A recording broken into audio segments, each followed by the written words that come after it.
আকাশে ছোঁয়ার গল্প সাজায়, শূন্যে ওড়ার ছন্দে মেতে।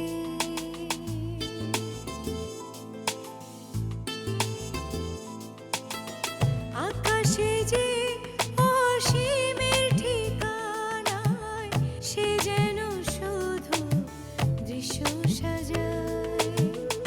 যত গল্প ধাঁধায় হাত বাড়ালে বুঝি কেউ নেই, আকাশ ছোঁয়ার গল্প সাজায়, শূন্যে ওড়া ছন্দে মেতে।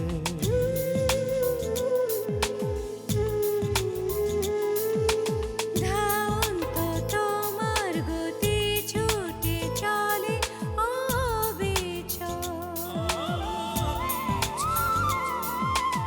আমার আঙিনা প্রজাপতি চঞ্চল।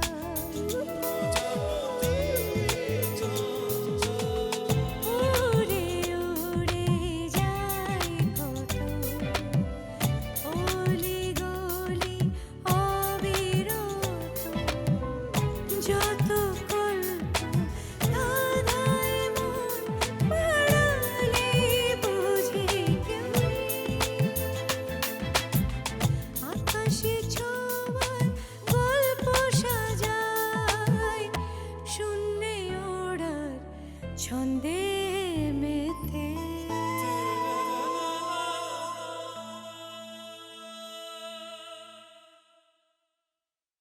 কই দেখি, অবশ্যই দেখাবো। দেখা। আলবৎ দেখাবো, মনে রাখিস। অবশ্যই তোকে আমি দেখাবো।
আচ্ছা দীপা, তোমার যদি কোনো একজন বন্ধু তোমার সাথে খুব খারাপ ব্যবহার করে, তুমি কি তার সাথে বন্ধুত্ব রাখবে? রাখবে না তো?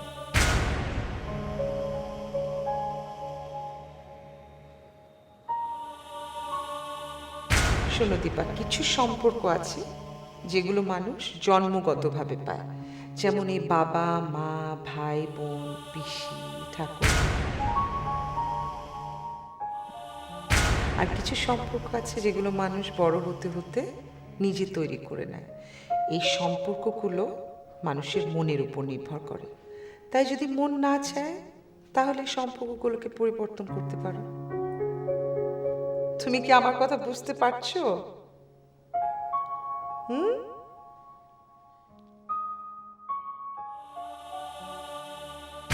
লোক জানুক, মিথ্যেটাও বিশ্বাস করুক, তাতে আমার কিছু যায় আসে না। কিন্তু তোরা অন্তত বাড়ির লোকগুলো তো আমাকে বিশ্বাস করতে পারে। মা, ঠাম্মা, মিঠু, তোরা সবাই যদি আমাকে অবিশ্বাস করিস তাহলে আমি কোথায় যাব? দাদা, তুই কি বুকে হাত রেখে বলতে পারবি যে কথাগুলো আমার নামে পত্রিকায় লেখা হয়েছে ওগুলো সত্য? অন্তত আমি তো তোর দিদি নাকি? হ্যাঁ দিদি, কিন্তু আপন না।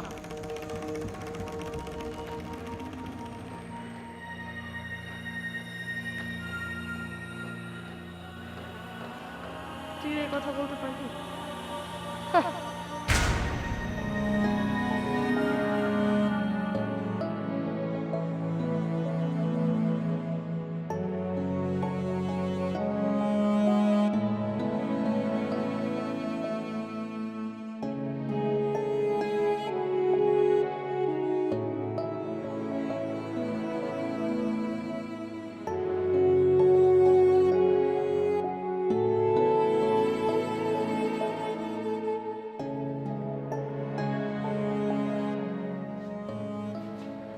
নমস্কার। নমস্কার। আপনারা এসে গেছেন? আপনি কে? আমার বাড়িতে উঠেছেন আর আমাকে চিনছেন না? ও আসেন, বসেন বসেন।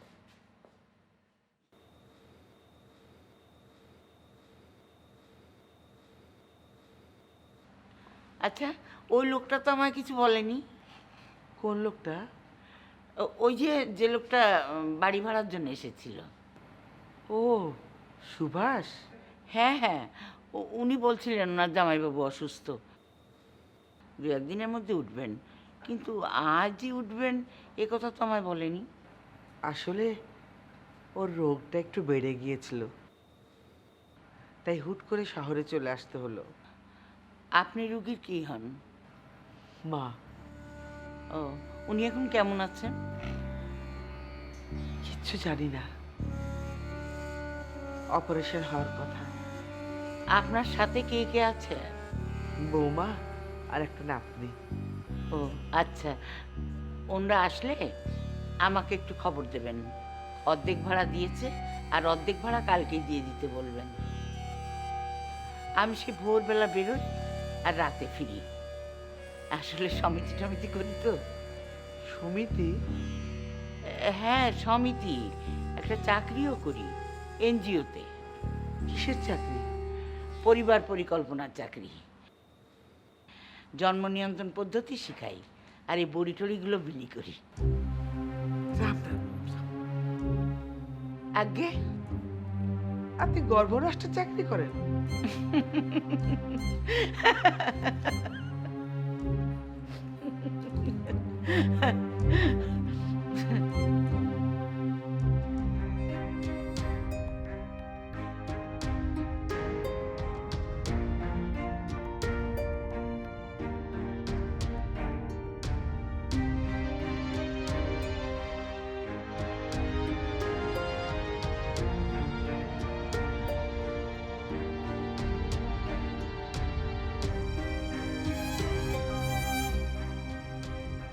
আচ্ছা জেদি মেয়ে তো তুমি।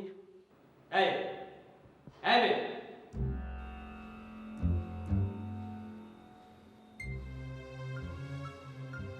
তোমাকে না চলে যেতে বলেছি? আমি এখানেই থাকবো। তোমার মাও কি জাননি? গেছে। শোনো মেয়ে, তুমি কি আমার কথা বিশ্বাস করো না? কোন কথা ডাক্তারবাবু? এই যে রোগীর আত্মীয় স্বজন আমার কথা না শুনলে আমি ক্লিনিক থেকে বের করে দিই। আমার মা আর মামা বিশ্বাস করেন, তাই তারা চলে গেছে, কিন্তু আমি করি না। কেন তুমি করো না কেন?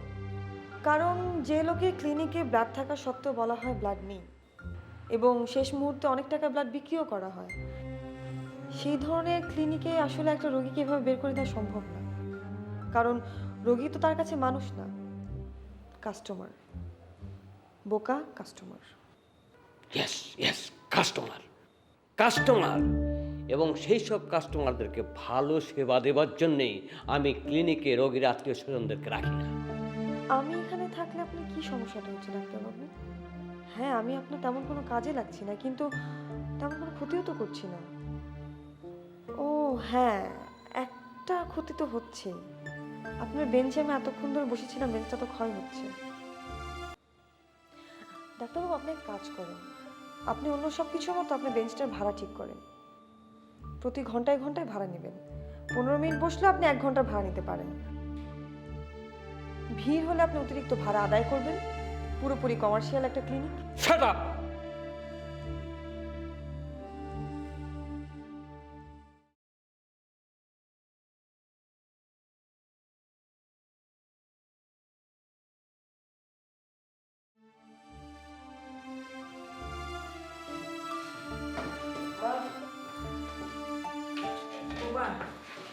ভালোই হচ্ছে।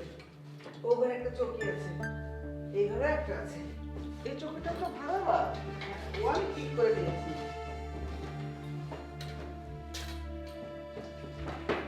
ওখানে চৌকিতে অমর থাকবে, তুমি নিচে বিছানা করে দিবে। আর এখানে আমি থাকবো, দীপার বিছানার নিচে, ওখানে থাকবে। আপনার কোনো সমস্যা হবে না তো? আরে না না, কোনো সমস্যা নেই। আমি অনেক কাঁথা বালিশ নিয়ে এসছি, ওই দিয়ে সব বিছানা বিছানা হয়ে যাবে। ওরে বাবা, ও ভগবান! ও বৌমা, আমার আমার কবে আসবে? 3-4 এক সপ্তাহ হতে পারে মা। তুমি বলছো না ডাক্তার বলেছে? সুভাষ বলেছে মা। সুভাষ? ও ছোকরা কি বুঝে? আমি গিয়েছিলাম ডাক্তারের সাথে দেখা করতে, সাহস হয়নি। শেষে সুভাষই সব জেনে এসেছে মা। ডাক্তারটা যে কেমন বজ্জাত! তাতে কি, উনি হচ্ছেন এই শহরের সেরা ডাক্তার। বুঝতে পেরেছি। নাও নাও, খেয়ে এনেছো, দাও খেয়ে নি। গ্যাস ছিল না তো গলা খিচুড়ি মা। ও চলবে চলবে, গ্যাস থাকে না কিছু না, কালকে রান্না আজকে করা। না মা, আমাদের কারোরই বাসি খাবার রোচে না। আমি সুভাষকে বলেছি স্টোভ আনবে, ঘরে বসেই রান্না করবে। বাঁচালে বৌমা তুমি, বুঝেছো? যাই খাই না কেন, সে গলা খিচুড়ি আর শুকনো ভাত যাই হোক, গরম হলেই হয়। দীপা কি খেয়েছে? জানি না, ওর কাছে কি হোটেলে খাওয়ার পয়সা আছে কিছু? তাও জানি না। বৌমা, দীপার সাথে আবার কিছু হয়েছে তোমার, না? মা আপনি খেয়ে নিন তো, সুভাষ বলেছে ও দীপার খাবার ব্যবস্থা করবে। আমি খুব বুঝতে পারি আবার কিছু হয়েছে। কি হচ্ছে বৌমা? মা, আমি আর এসব নিয়ে কথা বলতে পারবো না। আমি উনার চিন্তায় অস্থির আছি, আমাকে আর অস্থির করবেন না মা। আমি কি আপনাকে খাবার বেড়ে দেবো, না আপনি নিজে বেড়ে নেবেন? দিতে হবে না, আমি পারবো, যাও।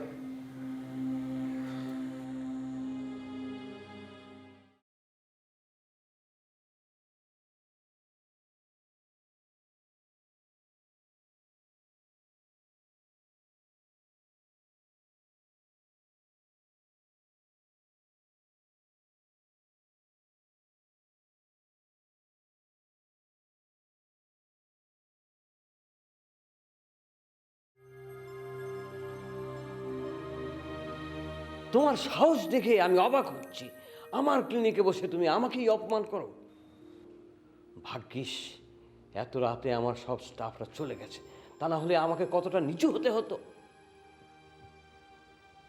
শোনো মেয়ে, কোনো অভিযোগ থাকলে তোমার বাবাকে নিয়ে অন্য কোথাও চলে যাও। আমি তোমাদেরকে ডেকে আনিনি, তোমরা নিজে থেকেই এসছো। শোনো, আমার কাছে লোক নিজে থেকে আসে। সবাই জানে আমি অনেক বেশি টাকা নিই এবং চুষে চুষে নিই, তবুও লোক এই খানের কাছে আসে। কাজেই কোনো রোগীর আত্মীয় স্বজন আমি যা বলবো সেভাবেই চলবে। ডাক্তারবাবু, কে আপনার কথা মতো চলবে কিংবা চলবে না তা জেনে আমার কোনো লাভ নেই। আমি শুধু এইটুকু জানি আমার বাবা সুস্থ হবে, তারপর আমি তাকে এখান থেকে নিয়ে চলে যাবো। দেখো মেয়ে, অন্যান্য ক্লিনিকের তুলনায় আমি 5 গুণ বেশি নার্স, ওয়ার্ড বয়, স্টাফ রেখেছি, বুঝলে? এবং সেগুলো রোগীর সেবার জন্য রেখেছি, রোগীর স্বার্থেই রেখেছি। সেজন্যই রোগীর কোনো আত্মীয় স্বজন অ্যাটেন্ডেন্ট হয়ে এখানে থাকুক তা আমি পছন্দ করি না। ওরা যেখানে সেখানে শুয়ে পড়বে, থাকবে, নোংরা করবে। This is unhygienic. আরে এটা তো ক্লিনিক, এটা কোনো রেল স্টেশন না, বোর্ডিং না, হোটেল না, বুঝলে? ঠিক আছে, আমি তাহলে নিচে গিয়ে ওয়েট করছি আপনার ক্লিনিকের গেটের সামনে। আশা করি তাতে আপনার তেমন কোনো ক্ষতি হবে না। এই মেয়ে, এত জেদ দেখাচ্ছ কাকে? ডাক্তারবাবু, আমি কখনো কাউকে জেদ দেখাই না। তুমি ভুলে যেও না, তোমার মামার খাতিরে আমি তোমার বাবাকে ফেভার করেছি, বাকিতে অপারেশন করে দিয়েছি। সেজন্য আমরা কৃতজ্ঞ, কিন্তু এমন কিছু হয়নি যাতে মাথা নিচু করে দাঁড়িয়ে থাকতে হবে। মানে এর মানে কি? আজ বাদে কাল এই বাকি টাকাটা বাকি থাকবে না, নগদ হয়ে যাবে। আমি যাচ্ছি। তুমি কিন্তু ভীষণ বাড়াবাড়ি করছো। ডাক্তারবাবু, আপনি যেমন আপনার নিয়মে ব্যতিক্রম করেন না, তেমনি আমিও করি না। যা আমার অধিকার তা আদায় না করা পর্যন্ত আমি আমার জায়গাও ছাড়ি না। আমার বাবা সুস্থ না হওয়া পর্যন্ত আমি এই ক্লিনিকের আশেপাশেই থাকবো। যাব তখনই যেদিন আমার বাবা সুস্থ হয়ে যাবে।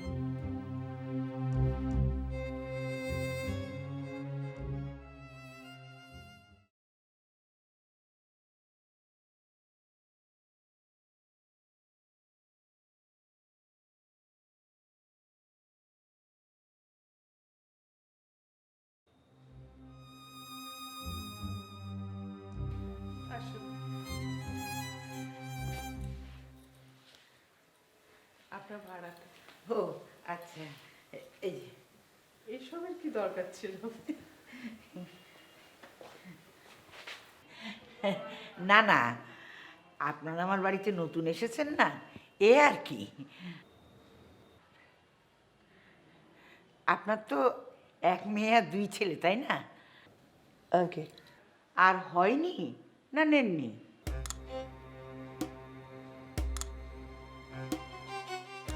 না নেওয়ার কি আছে, হয়নি। তা কোনো ব্যবস্থা নেননি? খুব খারাপ। হঠাৎ যদি আপনার গর্ব হয়, এই বয়সে মা হওয়া কিন্তু খুব বিপদের। কি বলেন? ওর স্বামী হসপিটালে। আর আপনি এইসব কি বলছেন? ও হ্যাঁ হ্যাঁ, ঠিক আছে ঠিক আছে। তাহলে আমি এখন আসি। হ্যাঁ, কথা কিন্তু রয়ে গেল, পরে হবে। কি বলেন? আসি। নমস্কার নমস্কার নমস্কার। আপনার বাটিটা